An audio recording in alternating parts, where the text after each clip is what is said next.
Boum! Quelle matinée! Des bombassos, on en a des choses à dire. Hola a todos y todas, j'espère que vous allez bien, c'est Pakikune de Madrid. On se retrouve pour une nouvelle vidéo pour parler évidemment du Real, parce qu'il y a pas mal de choses à dire. La Champions League et évidemment la Liga ce week-end. Vamos! Alors évidemment, on va commencer par ce qui est tout récent. Comme vous le savez, il y a eu ce tirage de la Champions League pour les huitièmes de finale de la compétition. Pour rappel, le Real a eu accès à ces huitièmes de finale en validant son ticket pour ce tour de la compétition européenne en s'imposant face à Manchester City, 3-1, notamment grâce à un triplé de Kylian Mbappé. Donc voilà, on retrouve évidemment le Real Madrid pour la énième fois en huitième de finale de la Champions League et on a eu le verdict de ce huitième de finale qu'il jouera le 4 mars au Santiago Bernabéu. Ce sera face à l'Atlético de Madrid.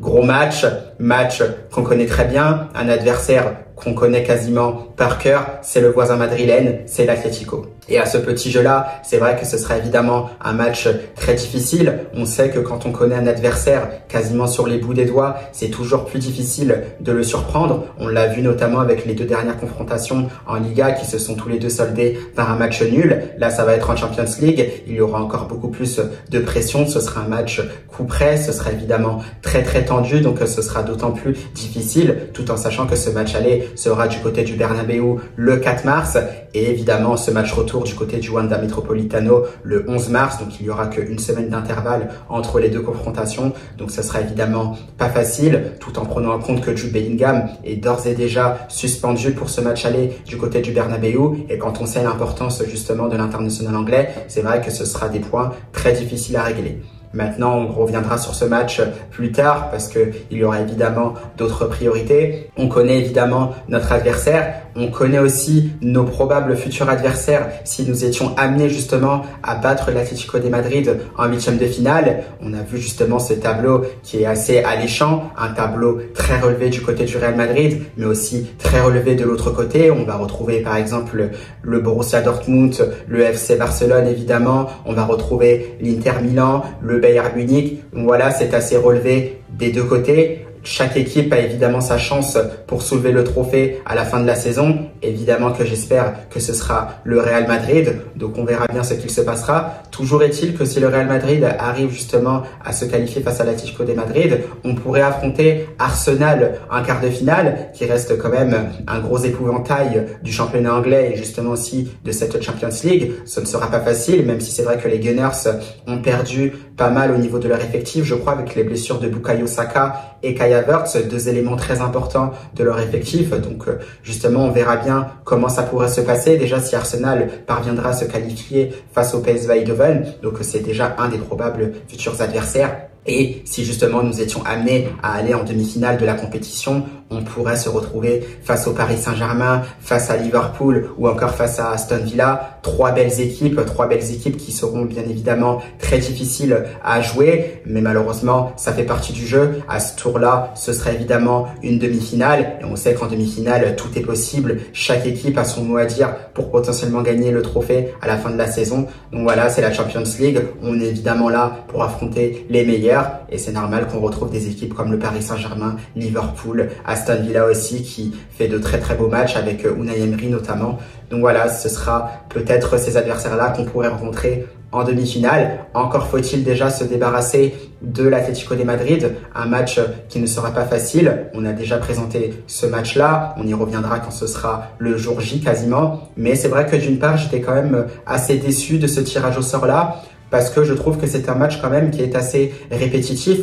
Pour rappel, on a l'habitude de voir des derbys des Madrid au moins 2 fois par saison. Et c'est vrai que là, j'étais pas forcément d'accord avec l'UEFA parce que il y a des règles qui ont changé. On voit justement qu'on a la possibilité de rencontrer une équipe d'un même pays dès les huitièmes de finale, ce qui n'était pas le cas avant, notamment dû avec cette nouvelle règle puisqu'il y a les playoffs qui sont issus justement de cette nouvelle phase de championnat. Et du coup, maintenant, on a la possibilité de rencontrer une même équipe, donc d'un même pays dès les huitièmes de finale. Et c'est dommage tout simplement parce que on aurait pu rencontrer une autre équipe. En l'occurrence, ça aurait pu être le Bayer Leverkusen de Xabi Alonso, qui est champion d'Allemagne, un Bayer Leverkusen que vous savez qui joue vraiment très bien au ballon, c'est très cohérent avec des superbes joueurs comme notamment Florian Wirtz. Donc voilà, et puis sachant que c'est un Bayer Leverkusen aussi qui adore faire des remontadas comme le Real Madrid, on l'a beaucoup vu, et c'est vrai que c'est dommage parce que, imaginez-vous, on aurait peut-être pu voir un 5 buts partout entre les deux équipes, et je sais pas, pourquoi pas un 6e but dans le temps additionnel.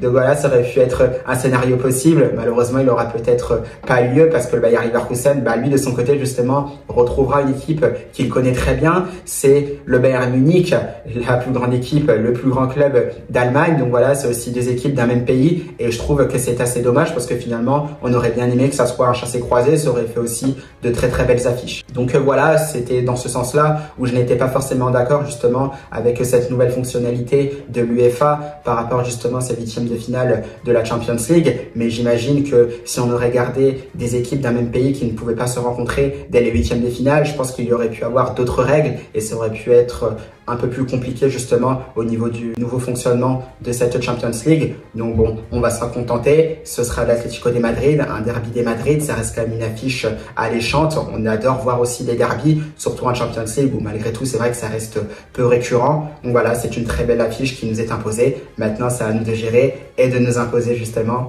dans ces 8e de finale de la Champions League pour tracer notre chemin jusqu'à la finale et pourquoi pas la gagner une nouvelle fois. Donc voilà, maintenant on va revenir à notre quotidien dès ce week-end. Le Real Madrid rejouera en Liga ce dimanche après-midi à 16h15. Ce sera du côté du Santiago Bernabéu face à Girona. Un match extrêmement important puisque vous le savez, le Real Madrid est vraiment en panne en Liga sur les 3 derniers matchs. Ils n'ont gagné aucun match. Ils ont perdu du côté de l'Espagnol de Barcelone dans un match évidemment polémique. On ne reviendra pas dessus. Un match nul face à l'Atlético de Madrid dans le derby des Madrid justement au Santiago Bernabéu et évidemment ce match nul encore une fois polémique au niveau de l'arbitrage du côté de Pamplune face à Osasuna. Justement toutes ces erreurs, tous ces coups d'arrêt ont permis justement au FC Barcelone de reprendre la tête de la Liga puisqu'on vous rappelle qu'il y a encore quelques semaines le Real Madrid comptait 7 points d'avance sur les Blaugrana, des 7 points d'avance qui se sont fondus comme neige et justement voilà ce FC Barcelone a la différence de but qui reprendra justement cette première place. Alors c'est vrai que de ce côté-là, il y a eu des polémiques évidemment sur ce match entre le Barça et le Rayo Vallecano. Le Barça justement qui s'était imposé 1-0.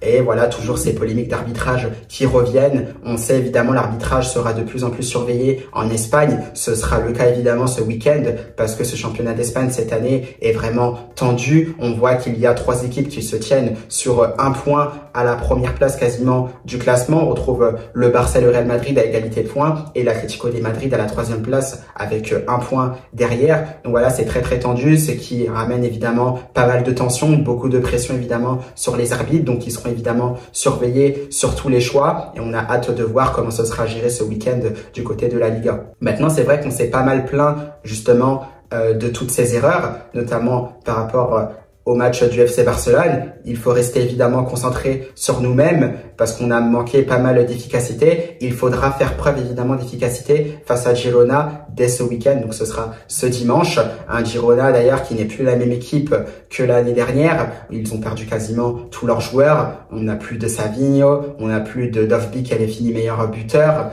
Donc voilà, ce sont des éléments qui étaient vraiment très importants du côté de Girona. Ils ne sont plus là, évidemment, ce n'est plus la même équipe parce que ce n'est plus les seuls joueurs à être partis. Donc voilà, Girona, comme je disais, qui est 10e, un Real Madrid qui partira évidemment largement favori. On compte évidemment sur tous les joueurs. Jude Bellingham est suspendu puisqu'il avait pris un carton rouge du côté d'Osasuna suite à ses paroles déplacées. Donc voilà, il me semble que c'était 2 matchs de suspension d'après ce qu'avait indiqué la Liga. On attend maintenant de voir comment ça va se passer, qui le remplacera au milieu de terrain. Est-ce qu'on reverra Fede Valverde au milieu de terrain dès ce dimanche? On a hâte de voir ce que va concocter Carlo Ancelotti. Au niveau de l'attaque, ça se présente plutôt bien puisqu'on a des attaquants qui se sentent bien, que ça soit Kylian Mbappé avec un triplé face à Manchester City notamment. Il était resté évidemment sur un superbe but face à Osasuna en Liga. Il est en confiance, on va évidemment compter sur lui pour pouvoir faire la différence face à Girona. Évidemment, on n'oublie pas Vinicius Junior, voilà, qui était beaucoup mieux aussi face à Manchester City. On le retrouvait beaucoup plus dans la percussion. Il n'était pas dans la discussion. On espère que ce sera le cas aussi face à Girona. Et que dire aussi de Rodrigo Goes qui est vraiment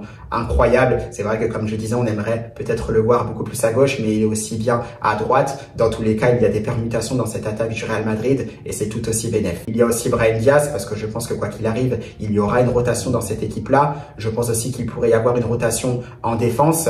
avec Fran Garcia, on l'a vu, qui jouait beaucoup plus les matchs de Liga, alors que Ferland Mendy jouait beaucoup plus justement ces matchs de coupe.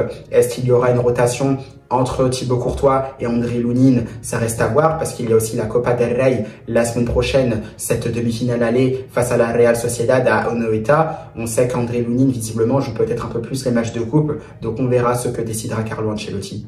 Est-ce que David Alaba, lui, sera intégré dans le 11 de départ? Parce que c'est vrai que Antonio Rudiger vient juste de revenir. On l'a mis direct face à Manchester City. C'est vrai qu'il n'a pas beaucoup souffert, donc on pourrait imaginer qu'il soit titularisé de nouveau. Donc on va voir ce que va faire Carlo Ancelotti. On a hâte de voir tout ça. Évidemment, on aimerait voir aussi des joueurs comme Hendrick et Arda Güler. Maintenant, c'est vrai que la première place est en jeu, donc on va voir ce que va décider le coach italien. Donc voilà à peu près ce qu'il y avait à dire sur ce match-là. On attend évidemment pas mal de choses du Real Madrid. On aimerait voir beaucoup plus de complémentarité dans le jeu, exactement comme face à Manchester City. Voilà, on aimerait continuer comme on le fait. Maintenant, c'est vrai qu'on arrive à un moment clé de la saison, à un moment que le Real Madrid adore, notamment en Champions League. Il faudra évidemment que ça soit aussi le cas en Liga, même si c'est vrai que généralement le Real Madrid, et ça je l'ai toujours dit, manque de régularité, notamment en championnat. Des fois, c'est le cas aussi en Copa del Rey, la Coupe d'Espagne, parce que le Real Madrid a très peu gagné la Copa del Rey sur les dernières saisons. Donc voilà, on attend beaucoup plus de ce Real Madrid-là. Il faudra évidemment étouffer cette équipe de Girona dès le départ, comme face à Manchester City, leur montrer que ici on a Santiago Bernabéu, qu'on va pas les laisser respirer et que tout simplement on va leur marcher dessus avec beaucoup d'efficacité. La moindre occasion évidemment faudra planter, parce que derrière il y aura aussi des matchs qui s'enchaînent, et plus on aura terminé le match rapidement, plus on aura cette possibilité justement de faire tourner l'effectif avec toutes les échéances qui arrivent. En tout cas, on se sent serein. On voit aussi un Real Madrid très confiant, très tranquille. Ils se sont d'ailleurs remis au travail sérieusement après cette victoire face à Manchester City. On a hâte de les voir du côté du Bernabéu une nouvelle fois, mais ce sera en championnat cette fois-ci face à Girona, avec une victoire à la clé, beaucoup de buts, une démonstration aussi collective, parce que c'est ce qu'on aime du côté de Madrid, le beau football. Donc on espère voir tout ça, tout en sachant que c'est aussi possible de reprendre cette première place au championnat, parce qu'on a vu que dans cette Liga, finalement, il y avait beaucoup de tournants, beaucoup de péripéties avec toutes ces défaites, celle de l'Atlético, celle du Barça, celle du Real Madrid, bien entendu. On a vu que la première place avait changé quasiment à chaque fois. Les trois l'ont occupé au moins une fois cette saison. Donc on a hâte de voir comment ça va se passer. Mais le plus important, c'est cette victoire et ces 3 points. Et bien du coup, on se reverra pour de nouvelles vidéos à propos du Real Madrid. On fera évidemment d'abord avec cette confrontation face à Girona en championnat, puis viendra justement la confrontation en demi-finale aller de la Copa del Rey face à la Real Sociedad, et puis après ça viendra avec la Champions League évidemment. Donc voilà, on se dit à bientôt, je vous souhaite évidemment un bon week-end et à la Madrid!